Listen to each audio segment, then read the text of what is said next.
Eto mga brad, gusto ko lang i-share sa inyo yung isa pang laban na napanood ko kanina sa Blow by Blow. Grabe, ang tindi ng suntukan. Basagan talaga ng muka. Oh, big shot coming from Hanginan. Nagulat lang kasi ako, akala ko mga veterano yung naglalaban. Yun pala, mga baguhan lang. Eto, tignan nyo oh. But both these fighters are volume punchers. Grabe, sabayan talaga.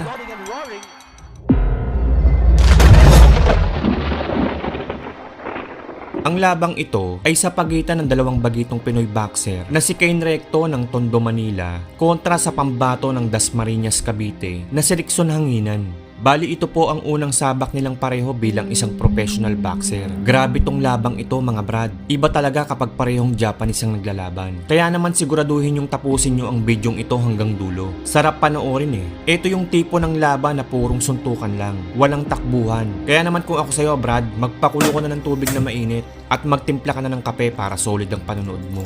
So heto na, wala nang patumpik-tumpik pa. Hindi ko na patatagalin pa. Round 1. Scheduled for 4 professional debut nina Hanginan at Recto. Recto in the red trunks at si Hanginan naman in the blue trunks. Mga minimum weight fighters po sila. Hanginan trying to push some weight here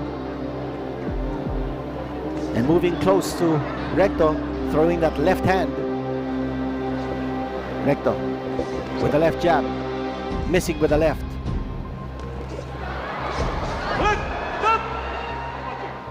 Slugger ito si Hanginan, ha? Very aggressive.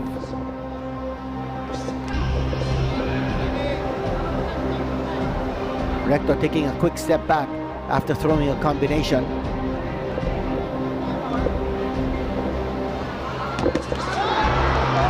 Hanginan looking to counter.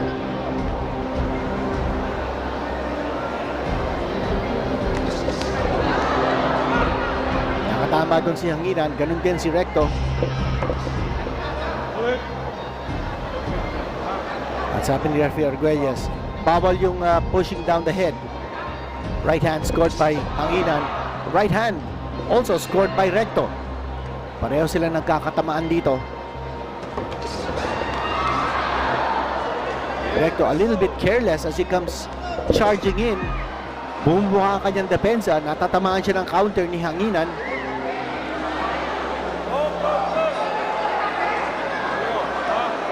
Ito, second warning now by referee Arguelles.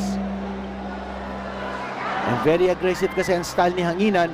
He's all over Recto. He throws punches again to the back of the head. That's the third warning.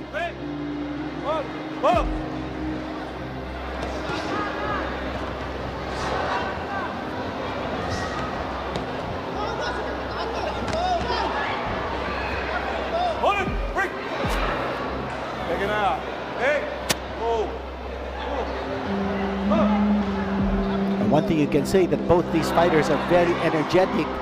Nakatama doon si Recto ng kanan. Ito, ang dami ng warning na binibigay. At mukhang mabibigyan na ng point deduction.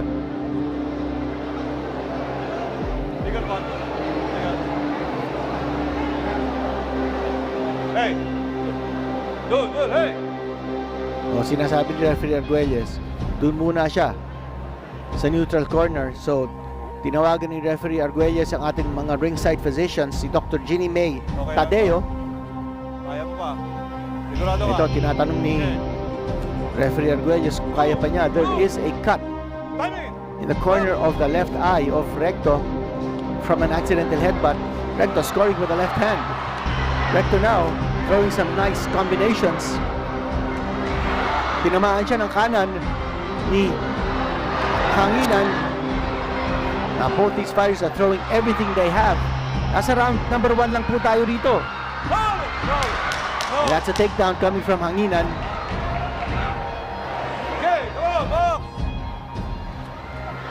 Oh, big shot coming from Hanginan.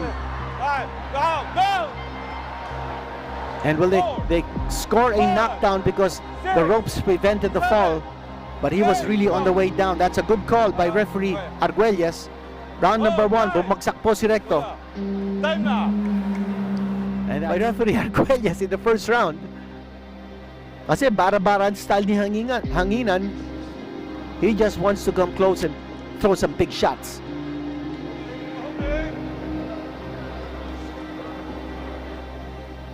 Recto, he knows that he has to come back from that handicap of a knockdown in the first round. Sabi ni referee Arguelles, huwag kayong pipigil, baka masuntok kayo. You have to defend yourself at all times. And you gotta keep fighting unless the referee stops the action.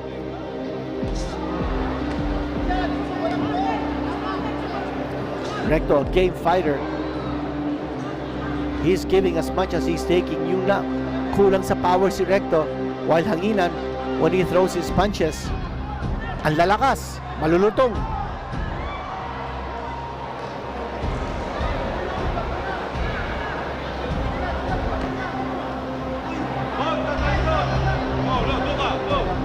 And there's a punch again to the back of the head. Baka mabigyan na ng 1-point deduction. O sinasabi naman ni referee Arguelles, just keep on fighting. Shot to the body there by Hanginan, and then a left hand coming from Hanginan.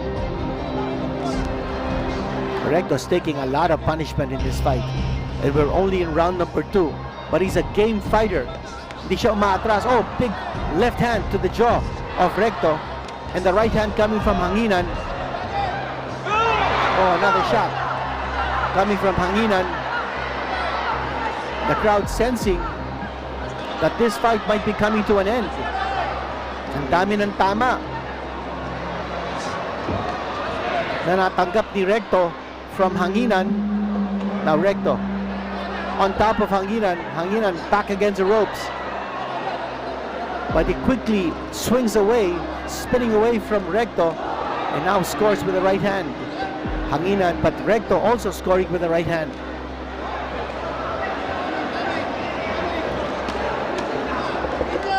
What a game fighter this Recto is.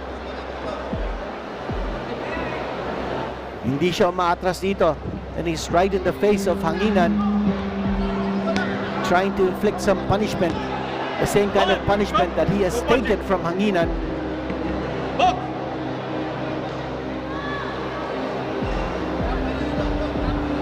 What action we're witnessing here from these first-timers.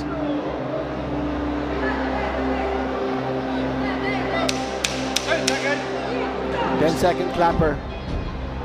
Binababa na ni Recto yung kanyang mga kamay, and that's dangerous. He opens up his defense for Hanginan to take advantage of. Another big round spilled on the canvas. Okay. Tuloy ang laban, round number 3, scheduled for 4.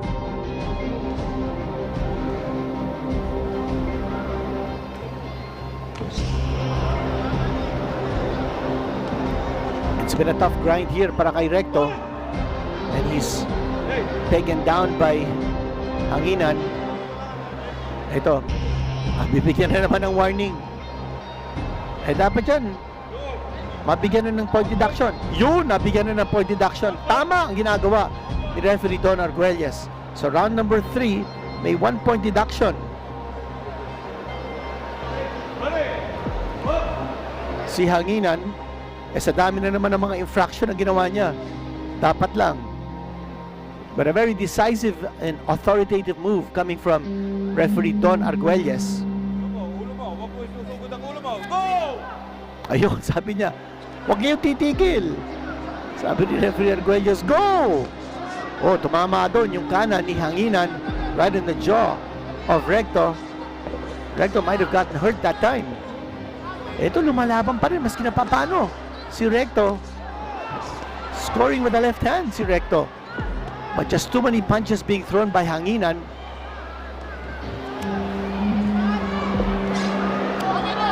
Hold it! Break, no punch. Step back, step back. Back. Volume puncher dito si Hanginan eh. And si Recto is trying to match the volume of punches being thrown here by Hanginan. But the big difference is Hanginan has more power than Recto. Kaya sa mga tama ng dalawang boksingero, mas may impact yung mga tama ni Hanginan kaysa sa mga tama ni Recto. Si Recto naman na nabigyan ng warning ni referee Arguelles.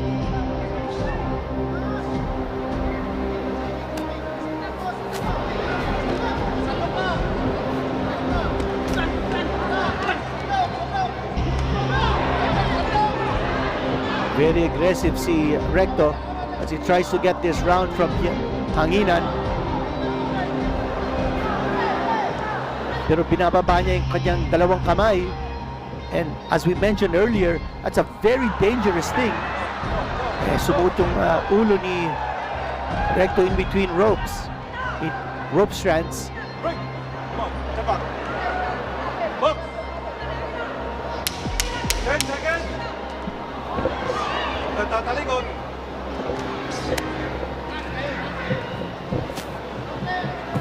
Go! That's the end of the round. And here it is, the final round of this 4-round affair. Recto contra Hanginan. It's been a dandy. Big shot scored there by Hanginan in combination. Walang retaliation coming from Recto. Huwag niyong kalilimutan po, subscribe and follow us and like ang ating mga social media platforms. Sa Facebook, sa YouTube, sa Instagram. That's Blow by Blow MP. Right hand connected there by Recto. Such a game fighter. But I think he's overwhelmed here by Hanginan.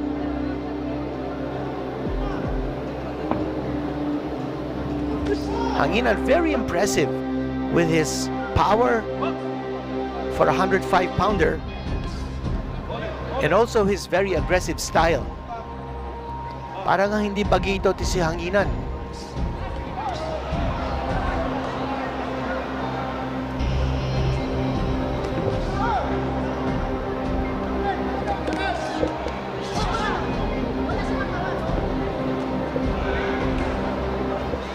There's a small welt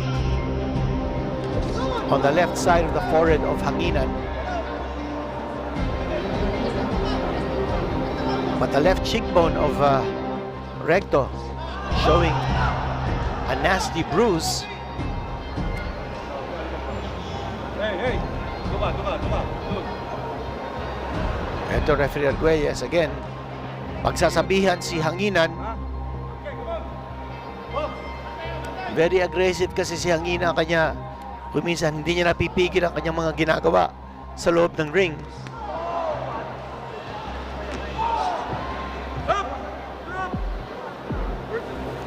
Si Hanginan naman complaining to the referee. Ang tawag po kay Hanginan, the Hurricane. Diba? Parang Rubin Hurricane Carter, a middleweight contender back in the 1970s, 1980s. Nice right hand scored there by Hanginan to the side of the face of Recto. Box.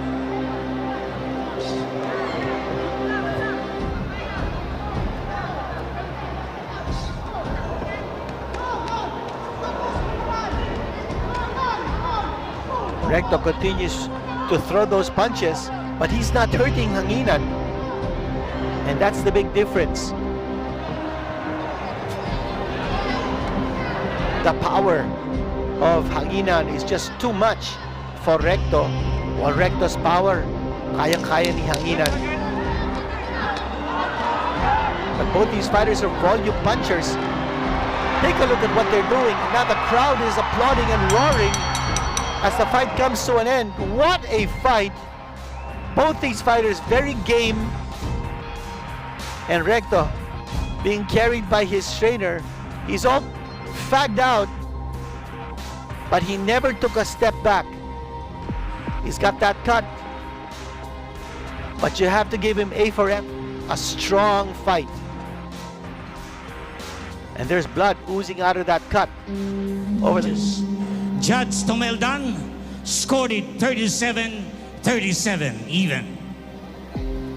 And Judge Abainza scored it 38-37. And Judge Garcia scored it 38-36. Winner by majority decision, Rickson Hanginan. Si Hanginan po nanalo by a majority decision.